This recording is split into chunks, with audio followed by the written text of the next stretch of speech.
ਰੋਜ਼ਾਨਾ ਲੋਕ ਨਾਲ ਟੀਵੀ ਦਾ ਸਪੈਸ਼ਲ ਪ੍ਰੋਗਰਾਮ ਖਬਰ ਸਵੇਰ ਦੇਖ ਰਹੇ ਹੋ ਤੁਸੀਂ ਤੇ ਮੈਂ ਹਾਂ ਸੁਖਵਿੰਦਰ ਸਿੰਘ ਸਿੱਧੂ। ਪ੍ਰੋਗਰਾਮ ਦੇ ਵਿੱਚ ਲੈ ਕੇ ਹਾਜ਼ਰ ਹਾਂ ਪੰਜਾਬ ਦੀ ਸਿਆਸਤ ਦੇ ਨਾਲ ਜੁੜੀ ਸਭ ਤੋਂ ਵੱਡੀ ਖਬਰ, ਗੱਲਬਾਤ ਨਵਜੋਤ ਸਿੰਘ ਸਿੱਧੂ ਦੇ ਮਾਮਲੇ ਤੇ।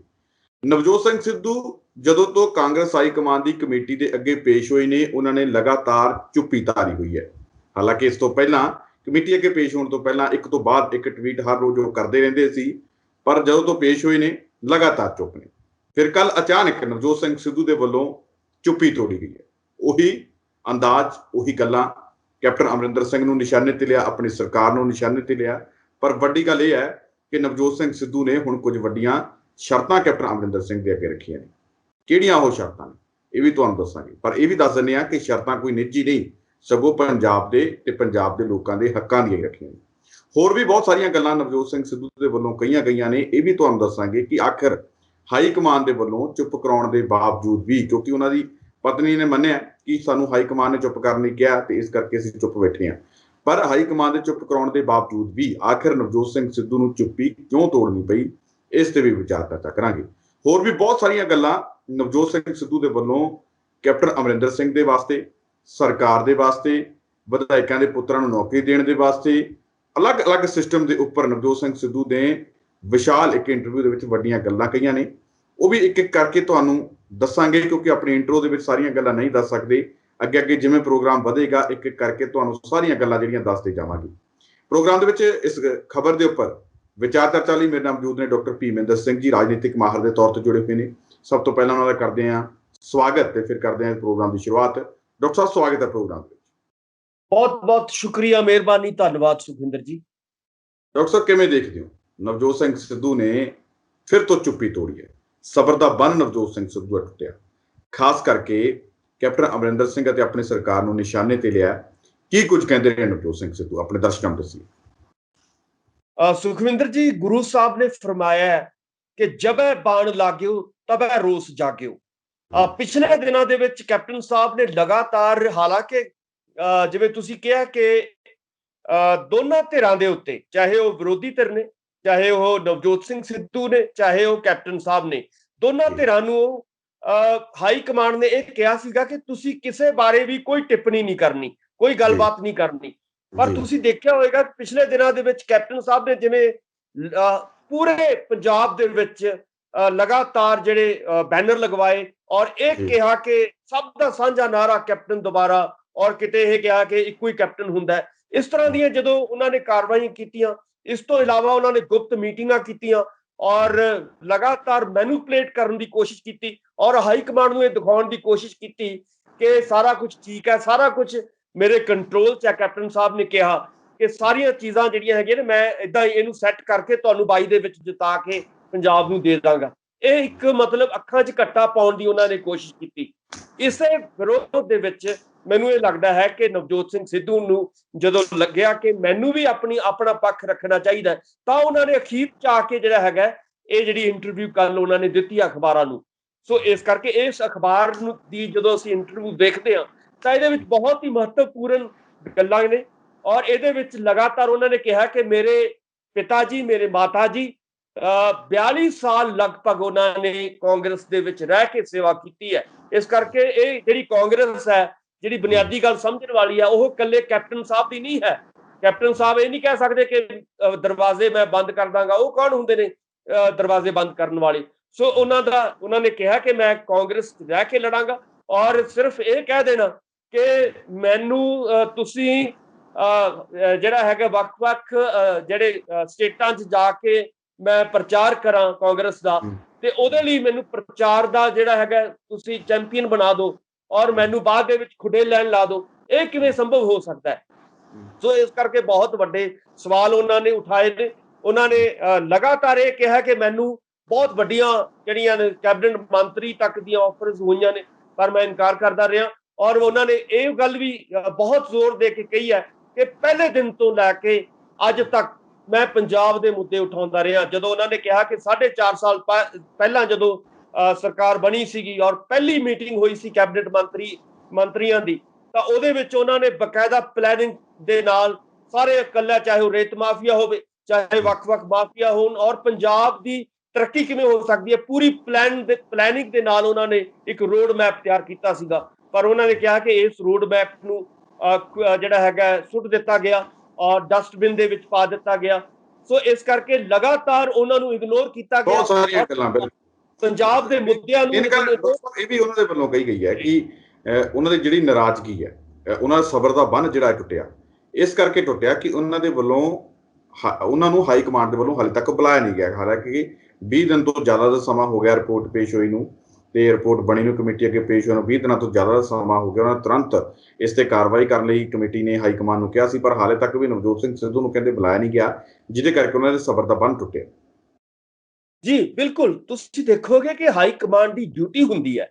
ਹਾਈ ਕਮਾਂਡ ਦੀ, ਜਿਵੇਂ ਆਪਾਂ ਪਹਿਲਾਂ ਵੀ ਮੈਂ ਗੱਲ ਕਰਦਾ ਰਿਹਾ ਕਿ ਹਾਈ ਕਮਾਂਡ ਕੀ ਚਾਹੁੰਦੀ ਹੈ। ਹਾਈ ਕਮਾਂਡ ਪੁਰਾਣੇ ਖਿਡਾਰੀਆਂ ਦੇ ਨੂੰ ਅੱਗੇ ਕਰਕੇ ਜਿਹੜਾ ਹੈਗਾ ਮੈਚ ਜਿੱਤਣਾ ਚਾਹੁੰਦੀ ਹੈ, ਜਦੋਂ ਕਿ ਲੋਕ ਇਸ ਵੇਲੇ ਨਵੇਂ ਖਿਡਾਰੀਆਂ ਦੀ ਮੰਗ ਕਰ ਰਹੇ ਨੇ। ਔਰ ਆਪਾਂ ਨੇ ਅਸਾਮ ਦੀ ਐਗਜ਼ਾਮਪਲ ਦਿੱਤੀ ਸੀਗੀ, ਆਪਾਂ ਨੇ ਕੇਰਲਾ ਦੀ ਵੀ ਐਗਜ਼ਾਮਪਲ ਦਿੱਤੀ ਸੀਗੀ, ਆਪਾਂ ਨੇ ਬੰਗਾਲ ਦੀ ਐਗਜ਼ਾਮਪਲ ਦਿੱਤੀ ਸੀਗੀ। ਇਹਨਾਂ ਸਟੇਟਾਂ ਵਿੱਚ ਕਿਉਂ ਕਾਂਗਰਸ ਹਾਰੀ ਹੈ? ਇਸੇ ਕਰਕੇ ਹਾਰੀ ਹੈ ਕਿ ਇਹਨਾਂ ਨੇ ਜਿਹੜਾ ਮੋਡ ਆਫ ਅਪਰੈਂਟਿਸ ਰਿਹਾ ਹੈ ਕਾਂਗਰਸ ਦੀ ਹਾਈ ਕਮਾਂਡ ਦਾ, ਉਹਨਾਂ ਦਾ ਇਹੀ ਰਿਹਾ ਕਿ ਪੁਰਾਣੇ ਲੋਕਾਂ ਨੂੰ ਅੱਗੇ ਕਰੋ। ਤੁਸੀਂ ਰਾਜਸਥਾਨ ਦੀ ਆਪਣੇ ਪਿਛਲੇ ਦਿਨਾਂ ਚਰਚਾ ਕੀਤੀ ਸੀ। ਰਾਜਸਥਾਨ ਦੇ ਵਿੱਚ ਗਹਿਲੋਤ ਨੂੰ ਜਿਹੜਾ ਹੈਗਾ ਪੁਰਾਣਾ ਮਾਡਲ ਨੂੰ ਤੁਸੀਂ ਅੱਗੇ ਕਰਕੇ ਜਿਹੜਾ ਹੈਗਾ ਦੁਬਾਰਾ ਫੇਰ ਜਿਹੜੇ ਉੱਤੇ ਕਾਰਵਾਈਆਂ ਕਰ ਰਹੇ ਨੇ। ਇਸੇ ਕਰਕੇ ਦਿੱਕਤ ਆ ਰਹੀ ਹੈ ਕਿ ਇਸ ਵੇਲੇ ਪੰਜਾਬ ਜਿਹੜੀ ਹਿੰਦੁਸਤਾਨ ਦੀ ਕਾਂਗਰਸ ਦੀ ਹਾਈ ਕਮਾਂਡ ਹੈ, ਉਹ ਇਹ ਚਾਹ ਰਹੀ ਹੈ ਕਿ ਪੁਰਾਣੇ ਬੰਦਿਆਂ ਨੂੰ ਨਾ ਤੋੜਿਆ ਜਾਏ, ਪੁਰਾਣੇ ਬੰਦਿਆਂ ਨੂੰ ਹੀ ਦੁਬਾਰਾ ਅੱਗੇ ਲਿਆਂਦਾ ਜਾਵੇ। ਜਦੋਂ ਕਿ ਪੂਰੇ ਇਸ ਵੇਲੇ ਭਾਰਤ ਦੇ ਲੋਕ, ਹਿੰਦੁਸਤਾਨ ਦੇ ਲੋਕ ਇਹ ਡਿਮਾਂਡ ਕਰਦੇ ਆ ਕਾਂਗਰਸ ਕੋਲੋਂ ਕਿ ਭਾਈ ਤੁਸੀਂ ਇਹ ਜਿਹੜੇ ਪੁਰਾਣੇ ਚੱਲੇ ਹੋਏ ਕਾਰਤੂਸ ਨੇ ਇਹਨਾਂ ਨੂੰ ਬਦਲੋ, ਇਹਨਾਂ ਦੇ ਜਿਹੜੇ ਨਵੇਂ ਇੰਜਨ, ਤੁਸੀਂ ਨਵੇਂ ਇੰਜਨ ਲੈ ਕੇ ਆਓ, ਤਾਂ ਹੀ ਤੁਹਾਡੀ ਰੇਲ ਗੱਡੀ ਜਿਹੜੀ ਹੈਗੀ ਆ ਕਿਨਾਰੇ ਤੇ ਲੱਗੇਗੀ, ਅੱਗੇ ਮੰਜ਼ਿਲ ਤੱਕ ਪਹੁੰਚੇਗੀ। ਸੋ ਇਸ ਕਰਕੇ ਇਹ ਜਿਹੜਾ ਤਰੀਕਾ ਹੈ ਹਾਈ ਕਮਾਂਡ ਦਾ, ਇਹ ਮੈਨੂੰ ਲੱਗਦਾ ਕਿ ਗਲਤ ਤਰੀਕਾ ਹੈ। ਔਰ ਇਹਦੇ ਵਿੱਚ ਜਿਵੇਂ ਨਵਜੋਤ ਸਿੰਘ ਸਿੱਧੂ ਬਾਰ-ਬਾਰ ਇਹ ਗੱਲ ਕਹਿ ਰਹੇ ਨੇ ਕਿ ਜੇ ਪੰਜਾਬ ਨੂੰ ਜਿੱਤਣਾ ਹੈ ਤਾਂ ਪੰਜਾਬ ਦੇ ਮੁੱਦਿਆਂ ਦੀ ਲੜਾਈ ਲੜਨੀ ਹੋਏਗੀ। ਜੇ ਅਸੀਂ ਪੰਜਾਬ ਦੇ ਮੁੱਦਿਆਂ ਨੂੰ ਨਹੀਂ ਸਮਝਾਂਗੇ, ਜੇ ਅਸੀਂ ਪੰਜਾਬ ਦੇ ਮੁੱਦੇ ਉਹੀ ਰੱਖਾਂਗੇ, ਔਰ ਉਹਨਾਂ ਨੇ ਬਾਰ-ਬਾਰ ਇੱਕ ਬਹੁਤ ਵੱਡਾ ਜਿਹੜਾ ਹੈਗਾ ਜ਼ੋਰ ਦੇ ਕੇ ਗੱਲ ਇਹ ਕਹੀ ਹੈ ਕਿ ਸਿਰਫ ਦੋ ਪਰਿਵਾਰ ਨੇ ਇਸ ਵੇਲੇ ਪੰਜਾਬ ਦੇ, ਇੱਕ ਪਾਸੇ ਬਾਦਲ ਪਰਿਵਾਰ ਹੈ ਔਰ ਇੱਕ ਪਾਸੇ ਦੂਜੇ ਪਾਸੇ ਕੈਪਟਨ ਪਰਿਵਾਰ ਹੈ। ਕਹਿੰਦੇ ਦੋ ਪਰਿਵਾਰਾਂ ਦੀਆਂ ਯਾਰੀਆਂ ਨੇ, ਕਹਿੰਦੇ ਪੰਜਾਬ ਦਾ ਬੇੜਾ ਗਰਕ ਯਾਰੀਆਂ ਨੇ ਔਰ ਇਹਨਾਂ ਨੇ ਪੰਜਾਬ ਨੂੰ ਜਿਹੜਾ ਹੈਗਾ ਇਸ ਵੇਲੇ ਤਬਾਹ ਕੀਤਾ ਹੋਇਆ। ਸੋ ਇਸ ਕਰਕੇ ਵੱਡੇ ਸਵਾਲ ਜਿਹੜੇ ਨੇ ਇਸ ਇੰਟਰਵਿਊ ਦੇ ਵਿੱਚ ਜਿਹੜੇ ਨੇ ਉਹਨਾਂ ਨੇ ਉਠਾਏ ਨੇ, ਔਰ ਮੈਨੂੰ ਲੱਗਦਾ ਹੈ ਕਿ ਇਹਦਾ ਜਵਾਬ ਉਹਨਾਂ ਨੇ ਕਿਹਾ ਕਿ ਮੈਂ ਲਗਾਤਾਰ ਸਵਾਲ ਉਠਾਉਂਦਾ ਰਿਹਾ ਔਰ ਕੋਈ ਵੀ ਅੱਜ ਤੱਕ ਮੈਨੂੰ ਚਾਹੇ ਮੇਰੇ ਟਵੀਟਾਂ ਦਾ ਜਵਾਬ ਨਹੀਂ ਮਿਲਿਆ। ਮੇਰੇ ਜਿਹੜੇ ਵੱਡੇ ਸਵਾਲ ਜਿਹੜੇ ਮੈਂ ਉਠਾਏ ਸੀਗੇ ਔਰ ਜੈਨੂਇਨ ਸਵਾਲ ਮੁੱਦੇ ਜਿਹੜੇ ਪੰਜਾਬ ਦੇ ਉਠਾਏ ਸੀਗੇ, ਉਹਦੇ ਕਰਕੇ ਉਹਨਾਂ ਦੇ ਵੱਲੋਂ ਵੀ ਇਹ ਵੀ ਗੱਲ ਕਹੀ ਗਈ ਹੈ ਕਿ ਕਹਿੰਦੇ ਪਹਿਲਾਂ ਮੇਰੀ ਨਹੀਂ ਇਹਨਾਂ ਨੇ ਸੁਣੀ, ਹੁਣ ਕਹਿੰਦੇ ਮੈਂ ਨਹੀਂ ਇਹਨਾਂ ਦੀ ਸੁਣਨੀ। ਕਹਿੰਦੇ ਮੈਂ ਪੰਜਾਬ ਦੇ ਹਿੱਤਾਂ ਦੀ ਗੱਲ ਲਗਾਤਾਰ ਕਰਨੀ ਹੈ, ਮੈਂ ਕਿਸੇ ਦੇ ਕਹਿਣ ਤੇ ਚੁੱਪ ਨਹੀਂ। ਦੇਖੋ ਪੰਜਾਬ ਇਸ ਵੇਲੇ ਚਾਹੁੰਦਾ ਕੀ ਹੈ? ਪੰਜਾਬ ਇਸ ਵੇਲੇ ਆਪਣੇ ਜਿਹੜੇ ਵੱਡੇ ਸੰਕਟ ਚੋਂ ਗੁਜ਼ਰ ਰਿਹਾ ਹੈ, ਉਹਦੇ ਚੋਂ ਨਿਕਲਣਾ ਚਾਹੁੰਦਾ ਹੈ ਔਰ ਉਹ ਉਹਨਾਂ ਲੀਡਰਾਂ ਨੂੰ ਪਸੰਦ ਕਰਦਾ ਹੈ ਜਿਹੜੇ ਉਹਨਾਂ ਦੇ ਮੁੱਦਿਆਂ ਨੂੰ ਉਠਾਉਂਦੇ ਨੇ ਔਰ ਉਹਨਾਂ ਦੇ ਮੁੱਦਿਆਂ ਨੂੰ ਹੱਲ ਕਰਨਾ ਚਾਹੁੰਦੇ ਨੇ।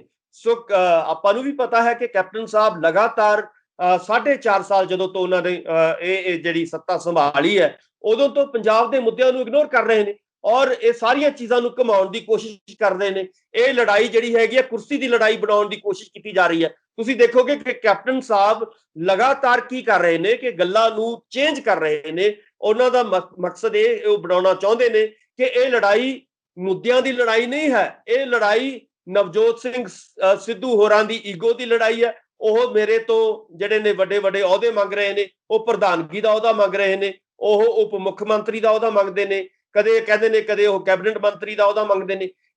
ਸਿੱਧੂ ਸਾਹਿਬ ਨੇ, ਨਵਜੋਤ ਸਿੱਧੂ ਹੋਰਾਂ ਨੇ ਕਿਹਾ ਕਿ ਮੈਨੂੰ ਮੇਰੇ 17 ਸਾਲ ਦੇ ਕੈਰੀਅਰ ਦੇ ਵਿੱਚ ਇੱਕ ਵੀ ਕੋਈ ਬੰਦਾ ਕੋਈ ਦੱਸ ਦੇਵੇ ਕਿ ਮੈਂ ਕਦੇ ਕੋਈ ਅਹੁਦਾ ਮੰਗਿਆ ਹੋਵੇ, ਕਦੇ ਮੈਂ ਕੁਰਸੀ ਮੰਗੀ ਹੋਵੇ, ਕਦੇ ਮੈਂ ਮੁੱਖ ਮੰਤਰੀ ਦਾ ਚਿਹਰਾ ਮੰਗਿਆ ਹੋਵੇ, ਕਦੇ ਮੈਂ ਉਪ ਮੁੱਖ ਮੰਤਰੀ ਦਾ ਚਿਹਰਾ ਮੰਗਿਆ ਹੋਵੇ, ਕਦੇ ਮੈਂ ਪ੍ਰਧਾਨਗੀ ਮੰਗੀ ਹੋਵੇ। ਉਹਨਾਂ ਨੇ ਪਿਛਲੇ ਦਿਨੀ ਸਿੱਧੇ ਤੌਰ ਤੇ ਚੈਲੰਜ ਵੀ ਕੀਤਾ ਸੀ ਕੈਪਟਨ ਅਮਰਿੰਦਰ ਸਿੰਘ ਨੂੰ, ਤੁਸੀਂ ਮੈਨੂੰ ਸਬੂਤ ਦਿਓ ਜੇ ਮੈਂ ਤੁਹਾਡੇ ਤੋਂ ਕੁਝ ਮੰਗਿਆ, ਅਹੁਦਾ ਮੰਗਿਆ ਤਾਂ। ਜੀ ਸੋ ਇਸ ਕਰਕੇ ਨਵਜੋਤ ਸਿੰਘ ਸਿੱਧੂ ਇੱਕ ਬਹੁਤ ਇਮਾਨਦਾਰੀ ਦੇ ਨਾਲ ਇਹ ਮੁੱਦੇ ਉਠਾ ਰਹੇ ਨੇ ਔਰ ਮੈਨੂੰ ਲੱਗਦਾ ਕਿ ਉਹਨਾਂ ਦੀ ਇਮਾਨਦਾਰੀ ਦਾ ਮੁੱਲ ਨਹੀਂ ਪਾਇਆ ਜਾ ਰਿਹਾ ਕਾਂਗਰਸ ਦੇ ਵਿੱਚ। ਔਰ ਕਾਂਗਰਸ, ਕਿਉਂਕਿ ਆਪਾਂ ਨੂੰ ਵੀ ਪਤਾ ਹੈ ਕਿ ਜਿਹੜੀ ਗੱਲ ਕਰ ਰਹੇ ਨੇ ਕਿ ਆਪਣੇ ਪਿਤਾ ਜੀ ਔਰ ਮਾਤਾ ਜੀ ਦੇ ਬਾਰੇ ਉਹਨਾਂ ਨੇ ਕਿਹਾ ਕਿ ਮੇਰੇ ਸਾਰਾ ਪਰਿਵਾਰ ਜਿਹੜਾ ਕਿ ਕਾਂਗਰਸ ਦਾ ਰਿਹਾ। ਇਹ ਗੱਲ ਦੱਸਣ ਦੀ ਦਰਸ਼ਕਾਂ ਨੂੰ ਲੋੜ ਹੈ ਕਿ ਇਸ ਵੇਲੇ ਚਾਹੇ ਉਹ ਅਕਾਲੀ ਦਲ ਹੋਵੇ, ਚਾਹੇ ਬੀਜੇਪੀ ਦਾ ਜਿਹੜੀ ਸੱਤਾ ਰਹੀ ਹੈ, ਔਰ ਚਾਹੇ ਅੱਜ ਅਸੀਂ ਦੇਖ ਰਹੇ ਹਾਂ ਕਿ 4.5 ਸਾਲ ਤੋਂ ਕਾਂਗਰਸ ਦੀ ਸੱਤਾ ਹੈ, ਇਹਦੇ ਵਿੱਚ ਲਗਾਤਾਰ ਮਾਫੀਆ ਦਾ ਰਾਜ ਰਿਹਾ ਹੈ। ਔਰ ਮਾਫੀਆ ਦੇ ਰਾਜ ਬਾਰੇ, ਚਾਹੇ ਲੀਕਰ ਮਾਫੀਆ ਹੈ, ਚਾਹੇ ਸੈਂਡ ਮਾਫੀਆ ਹੈ, ਚਾਹੇ ਹਰ ਤਰ੍ਹਾਂ ਦਾ ਜਿਹੜਾ ਮਾਫੀਆ ਹੈ, ਇਹਨਾਂ ਨੇ ਸਾਰੀਆਂ ਚੀਜ਼ਾਂ ਕੰਟਰੋਲ ਕੀਤੀਆਂ ਹੋਈਆਂ ਨੇ। ਔਰ ਜਿਹੜੀ ਕਾਂਗਰਸ ਦੀ ਲੀਡਰਸ਼ਿਪ ਇਸ ਵੇਲੇ ਜਿਹੜੀ ਹੈਗੀ ਹੈ, ਨਾਲ ਰਲ ਕੇ ਜਿਹੜਾ ਹੈਗਾ ਕੰਮ ਚਲਾ ਰਹੀ ਹੈ। ਔਰ ਇਹਦੇ ਬਾਰੇ ਵੱਡੇ ਸਵਾਲ ਉਹਨਾਂ ਨੇ ਉਠਾਏ ਨੇ। ਔਰ ਇੱਕ ਵੱਡੀ ਗੱਲ ਉਹਨਾਂ ਦੇ ਵੱਲੋਂ ਇਹ ਵੀ ਗੱਲ ਕਹੀ ਗਈ ਹੈ, ਉਹ ਕਹਿੰਦੇ ਕਿ ਜਿਵੇਂ ਹਰੀਸ਼ ਰਾਵਤ ਹੋਰਾਂ ਦੇ ਵੱਲੋਂ ਜਿਹੜਾ ਪਿਛਲੇ ਦਿਨੀ ਇੱਕ ਬਿਆਨ ਦਿੱਤਾ ਗਿਆ ਸੀ ਜਦੋਂ ਹਰੀਸ਼ ਰਾਵਤ ਇੱਥੇ ਆਏ ਸੀ, ਕਹਿੰਦੇ ਕਿ 2022 ਦੇ ਵਿੱਚ ਸੀਐਮ ਦਾ ਚਿਹਰਾ ਕੈਪਟਨ ਅਮਰਿੰਦਰ ਸਿੰਘ ਹੀ ਹੋਣਗੇ। ਸਵਾਲ ਪੁੱਛਿਆ ਗਿਆ ਨਵਜੋਤ ਸਿੰਘ ਸਿੱਧੂ ਦਾ, ਤਾਂ ਨਵਜੋਤ ਸਿੰਘ ਸਿੱਧੂ ਨੇ ਸਿੱਧੇ ਤੌਰ ਤੇ ਇਹ ਗੱਲ ਕਹੀ ਕਿ ਭਾਈ ਇਹ ਗੱਲ ਠੀਕ ਨਹੀਂ, ਇਸ ਦੇ ਬਾਰੇ ਫੈਸਲਾ ਹਾਈ ਕਮਾਨ ਨੇ ਕਰਨਾ। ਬਿਲਕੁਲ ਇਹੀ ਗੱਲ ਜਿਹੜਾ ਹੈਗਾ, ਜਦੋਂ ਇਹ ਤੁਸੀਂ ਖੁਦ ਥੋੜੀ ਫੈਸਲਾ ਕਰ ਲੋਗੇ ਕਿ ਇੱਕ ਜਿਹੜਾ ਹਰੀਸ਼ ਰਾਵਤ ਜੀ ਕੌਣ ਹੁੰਦੇ ਨੇ ਕਿ ਇਹ ਕਹਿ ਦੇਣ ਕਿ ਜੀ 22 ਦੇ ਵਿੱਚ ਜਿਹੜਾ ਹੈਗਾ ਉਹੀ ਚਿਹਰਾ ਰਹੇਗਾ ਜਿਹੜਾ ਪੁਰਾਣਾ ਚਿਹਰਾ ਚੱਲ ਰਿਹਾ ਹੈ। ਸੋ ਇਸ ਕਰਕੇ ਉਹਨਾਂ ਨੇ ਵੱਡੇ ਸਵਾਲ ਰਾਵਤ ਹੋਰਾਂ ਦੇ। ਕਿਤੇ ਨਾ ਕਿਤੇ ਤੁਹਾਨੂੰ ਲੱਗਦਾ ਨਹੀਂ ਡਾਕਟਰ ਸਾਹਿਬ ਵੀ ਹਰੀਸ਼ ਰਾਵਤ ਨੂੰ ਭੇਜਿਆ ਤਾਂ ਇਹਨਾਂ ਦੀ ਆਪਸੀ ਕਾਰਪੋਰੇਸ਼ਨ ਨੂੰ ਖਤਮ ਕਰਨ ਦੇ ਲਈ ਸੀ, ਪਰ ਹਰੀਸ਼ ਰਾਵਤ ਨੇ ਆ ਕੇ ਗੁੱਥੀ ਹੋਰ ਉਲਝਾ ਦਿੱਤੀ ਹੈ। ਬਿਲਕੁਲ, ਆਪਾਂ ਦੇਖੋ ਜਦੋਂ ਉਹਨਾਂ ਦਾ ਇਹ ਬਿਆਨ ਆਇਆ ਸੀਗਾ, ਅਸੀਂ ਉਹਦੇ ਤੇ ਵੀ ਇਹੀ ਗੱਲ ਕਹੀ ਸੀਗੀ ਕਿ ਹਰੀਸ਼ ਰਾਵਤ ਜੀ ਸੁਲਝਾਉਣ ਦੀ ਬਜਾਏ ਉਲਝਾਉਣ ਦੀ ਗੱਲ ਕਰ ਰਹੇ ਨੇ। ਉਹ ਪਹਿਲੇ ਹੀ ਫੈਸਲੇ ਆਪਣੇ ਦੇ ਰਹੇ ਨੇ ਉਹਨਾਂ ਨੂੰ। ਮਤਲਬ ਜਦੋਂ ਤੁਹਾਨੂੰ ਇੱਕ ਜਿਹੜਾ ਹੈਗਾ ਇੰਚਾਰਜ ਦੇ ਤੌਰ ਤੇ ਜਦੋਂ ਤੁਹਾਨੂੰ ਬਣਾਇਆ ਜਾਂਦਾ ਕਿਸੇ ਕਮੇਟੀ ਦਾ ਜਾਂ ਕਿਸੇ ਸਟੇਟ ਦੇ ਵਿੱਚ ਲਾਇਆ ਜਾਂਦਾ, ਤਾਂ ਤੁਹਾਡਾ ਮਕਸਦ ਇਹ ਹੁੰਦਾ ਕਿ ਤੁਸੀਂ ਬਹਿ ਕੇ ਸਾਰੀਆਂ ਧਿਰਾਂ ਦੀ ਗੱਲਬਾਤ ਸੁਣੋ, ਆਪਣੇ ਫੈਸਲੇ ਥੋੜੀ ਥੋਪਣੇ ਨੇ। ਉਹਨਾਂ ਨੇ ਤਾਂ ਹਰੀਸ਼ ਰਾਵਤ ਹੋਰਾਂ ਨੇ ਤਾਂ ਪਹਿਲਾਂ ਹੀ ਫੈਸਲੇ ਸੁਣਾਤਾ ਸੀਗਾ ਕਿ 22 ਦੇ ਵਿੱਚ ਉਹੀ ਜਿਹੜਾ ਹੈਗਾ ਕੈਪਟਨ ਸਾਹਿਬ ਚਿਹਰਾ ਰਹਿਣਗੇ, ਔਰ ਉਹੀ ਜਿਹੜੀਆਂ ਗੱਲਾਂ ਜਿਵੇਂ ਪੁਰਾਣੀਆਂ ਚੱਲ ਰਹੀਆਂ ਨੇ ਉਹੀ ਚੱਲਣਗੀਆਂ।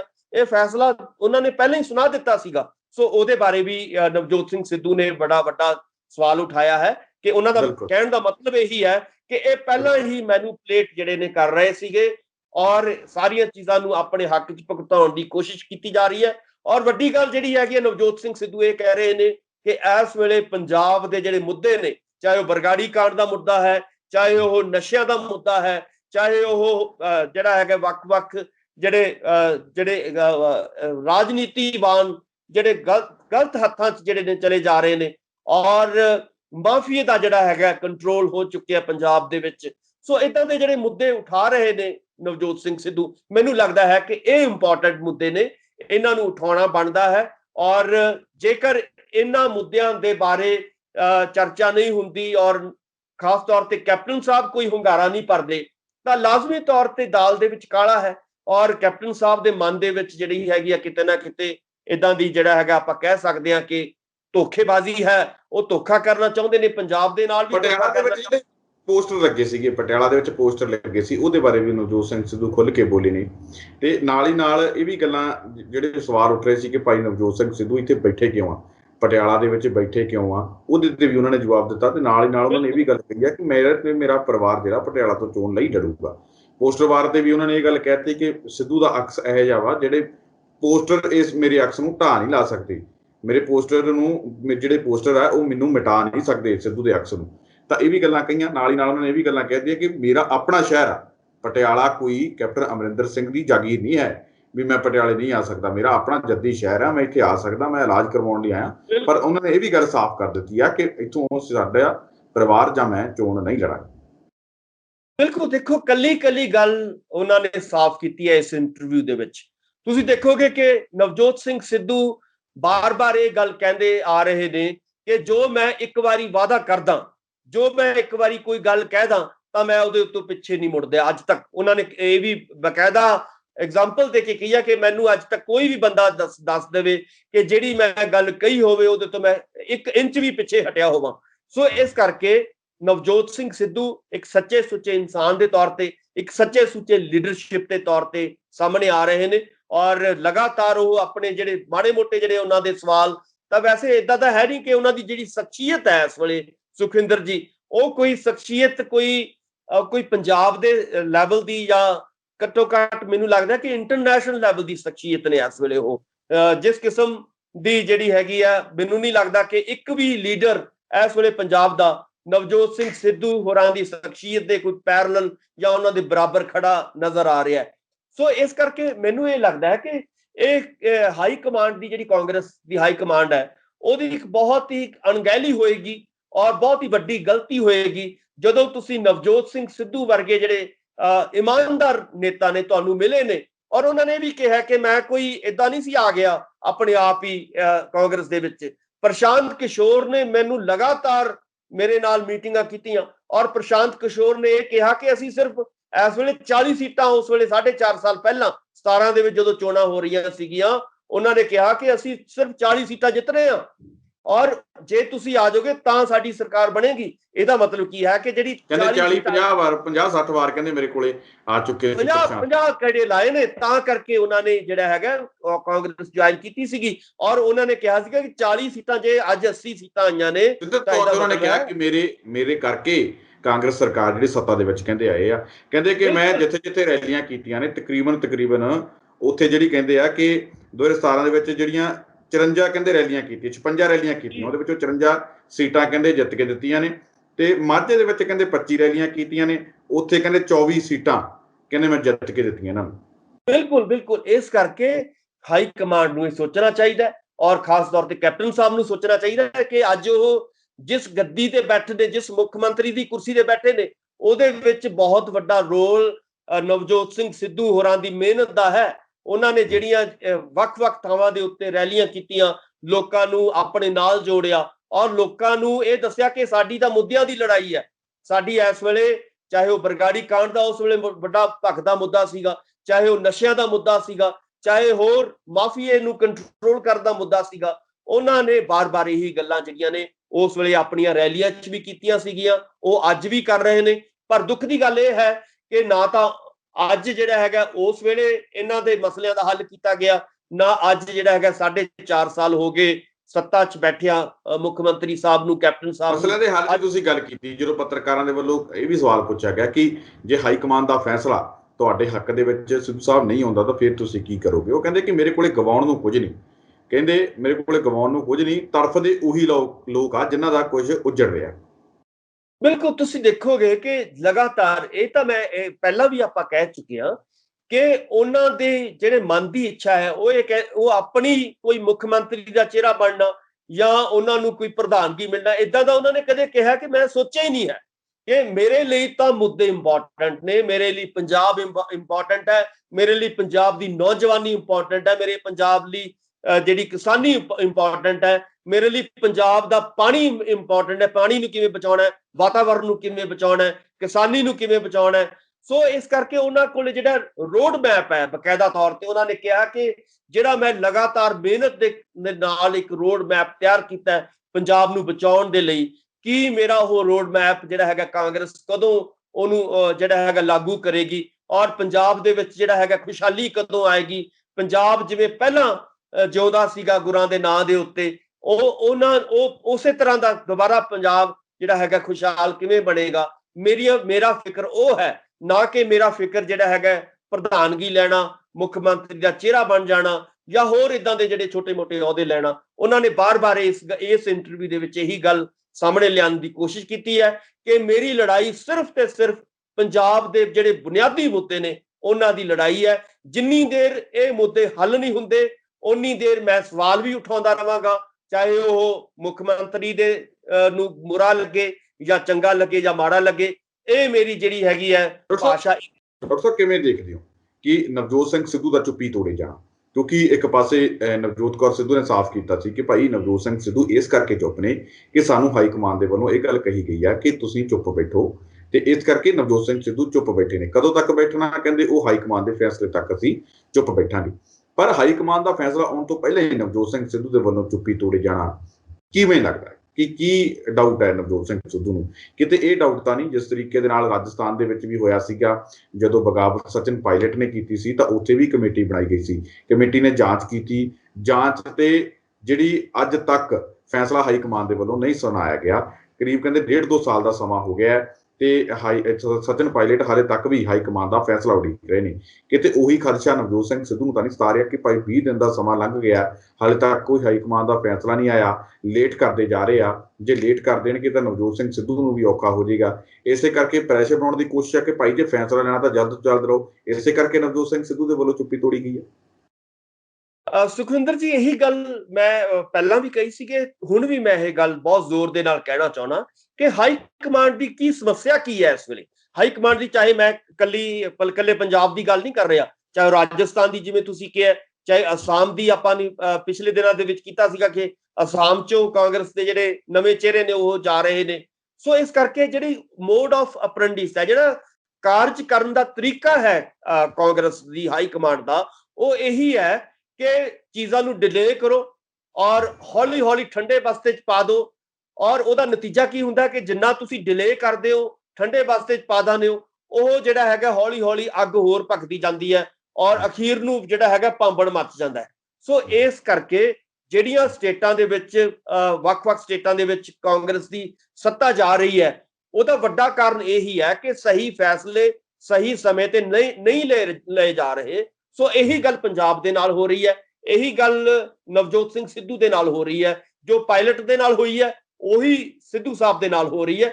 ਸੋ ਇਸ ਕਰਕੇ ਜਿੰਨਾ ਇਹ ਡਿਲੇ ਕਰ ਰਹੇ ਨੇ, ਜਿੰਨੇ ਵੱਡੇ ਫੈਸਲੇ ਨਹੀਂ ਲੈ ਰਹੇ, ਜਿੰਨਾ ਇਹਦੇ ਵਿੱਚ ਤੁਸੀਂ ਦੇਖੋਗੇ ਕਿ ਹੌਚ-ਪੌਚ ਕੀਤਾ ਜਾ ਰਿਹਾ ਫੈਸਲਿਆਂ ਨੂੰ, ਤਾਂ ਉਹਦੇ ਨਾਲ ਕੀ ਹੋਏਗਾ ਕਿ ਇਹ ਨਿਰਾਸ਼ਾ ਹੋਰ ਵਧੇਗੀ ਔਰ ਇਹਦੇ ਨਾਲ ਪੰਜਾਬ ਦੀ ਜਿਹੜੀ ਕਾਂਗਰਸ ਦਾ ਜਿਹੜਾ ਹਾਲ ਹੋਏਗਾ, ਜੋ ਹਾਲ 17 ਦੇ ਵਿੱਚ ਆਪਾਂ ਨੂੰ ਪਤਾ ਹੈ ਕਿ ਅਕਾਲੀ ਦਲ ਦਾ ਹੋਇਆ ਸੀਗਾ, ਲਗਭਗ ਉਹੀ ਹਾਲ ਜੇ ਫੈਸਲਾ ਨਹੀਂ ਲੈਂਦੀ, ਜੇ ਵੱਡੇ ਫੈਸਲੇ ਕਾਂਗਰਸੀ ਹਾਈ ਕਮਾਂਡ ਨਹੀਂ ਲੈਂਦੀ ਤਾਂ 22 ਦੇ ਵਿੱਚ ਉਹੀ ਹਾਲ ਹੋਏਗਾ ਜਿਹੜਾ ਅਕਾਲੀ ਦਲ ਦਾ 17 ਦੇ ਵਿੱਚ ਹੋਇਆ ਸੀਗਾ। ਸੋ ਇਹੀ ਭਵਿੱਖ ਮੈਨੂੰ ਨਜ਼ਰ ਆ ਰਿਹਾ ਹੈ। ਜੇਕਰ ਸਿੱਧੂ ਸਾਹਿਬ ਨੂੰ ਜਿਹੜਾ ਹੈਗਾ ਇਸ ਤਰ੍ਹਾਂ ਹੀ ਖੁੱਡੇ ਲੈਣ ਲਾਇਆ ਜਾਏਗਾ, ਇਸ ਤਰ੍ਹਾਂ ਦੇ ਫੈਸਲੇ ਉਹਨਾਂ ਦੇ ਬਾਰੇ ਜਿਹੜੇ ਨਹੀਂ ਸੁਣਾਏ ਜਾਣਗੇ, ਇਸ ਤਰ੍ਹਾਂ ਦੇ ਗੱਲਾਂ ਜਿਹੜੀਆਂ ਏਦਾਂ ਹੀ ਚੱਲਦੀਆਂ ਰਹਿਣਗੀਆਂ, ਏਦਾਂ ਹੀ ਡਿਲੇ ਕੀਤਾ ਜਾਏਗਾ ਫੈਸਲਾ, ਏਦਾਂ ਹੀ ਮਤਲਬ ਜੇ ਸਾਰਾ ਕੁਝ ਹੁੰਦਾ ਰਹੇਗਾ ਜਿਵੇਂ ਬਾਕੀ ਸਟੇਟਾਂ 'ਚ ਹੋ ਰਿਹਾ, ਤਾਂ ਇਹਦੇ ਨਾਲ ਬਹੁਤ ਵੱਡਾ ਨੁਕਸਾਨ ਆਉਣ ਵਾਲੇ ਦਿਨਾਂ ਦੇ ਵਿੱਚ ਕਾਂਗਰਸ ਖੁਦ ਆਪਣੇ ਪੈਰ ਦੇ ਉੱਤੇ ਆਪ ਕਹਾੜਾ ਮਾਰ ਲਏਗੀ। ਜੀ ਸੁਖਿੰਦਰ ਜੀ, ਬਿਲਕੁਲ। ਤਾਂ ਡਾਕਟਰ ਸਾਹਿਬ, ਤੁਸੀਂ ਸਾਡੇ ਨਾਲ ਇਸ ਪ੍ਰੋਗਰਾਮ ਦੇ ਵਿੱਚ ਜੁੜੇ, ਤੁਹਾਡਾ ਬਹੁਤ ਬਹੁਤ ਧੰਨਵਾਦ ਜੀ। ਬਹੁਤ ਬਹੁਤ ਮਿਹਰਬਾਨੀ, ਸ਼ੁਕਰੀਆ, ਧੰਨਵਾਦ। ਤਾਂ ਇਹ ਸਨ ਡਾਕਟਰ ਭੀਮਿੰਦਰ ਸਿੰਘ ਜੀ, ਜਿਨ੍ਹਾਂ ਦੇ ਵੱਲੋਂ ਇਸ ਖਬਰ ਦੇ ਉੱਪਰ ਵਿਸਤਾਰਪੂਰਵਕ ਸਾਡੇ ਨਾਲ ਅਹਿਮ ਚਰਚਾ ਕੀਤੀ ਗਈ ਹੈ, ਆਪਣੇ ਕੀਮਤੀ ਵਿਚਾਰ ਸਾਡੇ ਨਾਲ ਸਾਂਝੇ ਕੀਤੇ ਗਏ ਨੇ। ਉਮੀਦ ਕਰਦੇ ਹਾਂ ਕਿ ਡਾਕਟਰ ਸਾਹਿਬ ਦੇ ਵਿਚਾਰ ਤੁਹਾਨੂੰ ਜ਼ਰੂਰ ਪਸੰਦ ਆਏ ਹੋਣਗੇ। ਦੁਬਾਰਾ ਫਿਰ ਮਿਲਾਂਗੇ ਇਸ ਪ੍ਰੋਗਰਾਮ ਦੇ ਵਿੱਚ, ਤਦ ਤੱਕ ਦਿਓ ਇਜਾਜ਼ਤ। ਧੰਨਵਾਦ।